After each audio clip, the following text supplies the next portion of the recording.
This will be a total shocker, but the first thing you need to play the piano is to get a piano. And in this case you need a digital variety. You need one that is able to connect to your computer via USB host or MIDI out, MIDI in cable. There is a lot of debate about what type of piano you should start with, and to give my 2 cents on this topic, I believe the least that your piano should have is a full set of 88 keys, and those keys should be weighted for the proper piano action. The cheapest pianos with these basic features start from around 300 euros if bought new. After deciding on the piano you will be getting, next you will decide what type of computer you will be playing with. Of course, if you already have a PC or a laptop, I recommend using that. And no, you will not need a gaming PC to run this application. I think your grandpa's old computer should be able to run this. However, the size of your screen that you will be reading the music from has a huge impact on your playing. Here I have the 3 different screen sizes that I've been using. I have the PC screen on top of my piano, I have a laptop, and I also have this tablet.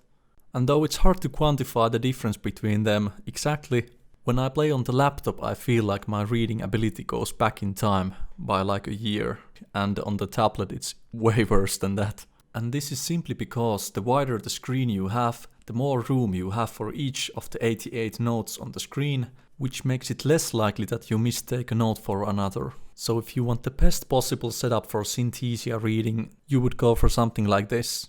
Huge shout out to Mikko, my fellow countryman. I'm definitely envious of that setup you have there. But I think the next best thing is just to have your PC screen on top of your piano or behind it, as close to the keyboard as you can get it.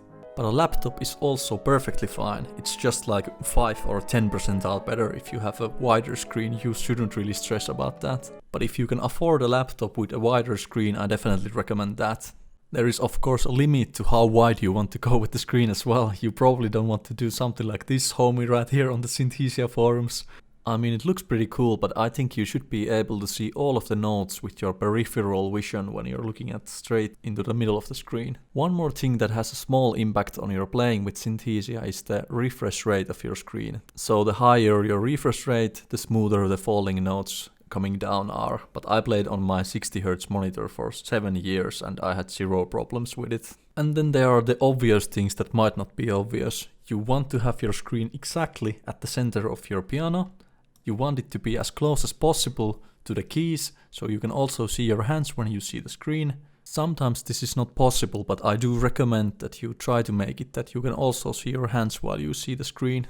Also, stick to the screen that you are playing on. You don't want to be hopping constantly between different screen sizes. It takes me multiple hours for my hands and eyes to adjust when I move to my laptop screen from my PC screen. So if you often find yourself playing on different pianos, then a laptop is probably your best choice, because it's easy to carry around. Alright, so now that you have decided on which piano you will be getting, and you have a computer to run the application on, and you have also bought the correct MIDI cable for your piano to connect it to your computer of choice, now all that you have left is to go buy and download Synthesia. And then we will be going over a few sites where you can download songs for you to get started with your piano journey. And to clarify, with Synthesia you will be using MIDI files to play your songs with. So common audio files like MP3 won't work. You will need to find files that end with .mid. Here we have MuseScore, which is probably the best site for finding MIDI files. This is an open platform where people can upload their own arrangements. And it also allows you to download those MIDI files that you will be using. Here you can choose between beginner, intermediate and advanced. And of course you would be choosing the piano option at the top there. So you will be finding piano music. And at least for now you will be needing to click the community scores option, because the official scores don't allow you to download MIDI files. But don't be discouraged by that fact, the official scores aren't actually that great. But regardless, you will find thousands of songs here, and to download any of them you just click on it, and you find the download button there, and you find the MIDI file here. And as of date you do need to be a paid member on MuseScore. You can also use the free trial. I absolutely recommend getting a long list of songs that you want to download and then just getting the trial, and you know, downloading all of those for free. You can have songs for years that way. Here I hopped on my profile to download this piece by Satie. I recommend giving them proper names. Sometimes the files have weird names, so you might not be able to find them when you want to. You can use the F2 key to make renaming them faster. Also recommend using the Ctrl-C and Ctrl-V for the copy and paste. Then you just put the file into the folder you have your midis in, or if you haven't yet, you just create a folder for your songs. And then you just need to search for the folder that has all of your midis in the Synthesia app. Sometimes, though not often, when you download a file, the file might get corrupted, and this basically just means that your computer doesn't read it as a MIDI file because the file type is in .mid. And to fix that, you simply just need to put the .mid at the end, and then your PC will be able to read it as a MIDI file. MuseScore is absolutely amazing, I love it, but there's also other places you can find MIDIs from. I will be showing a couple of these sites. So Ichigo's sheet music is one that I used. There is sheet host. Here you can use these tags to find a bunch of stuff, or you can use Ctrl F to search for specific things by just writing them here.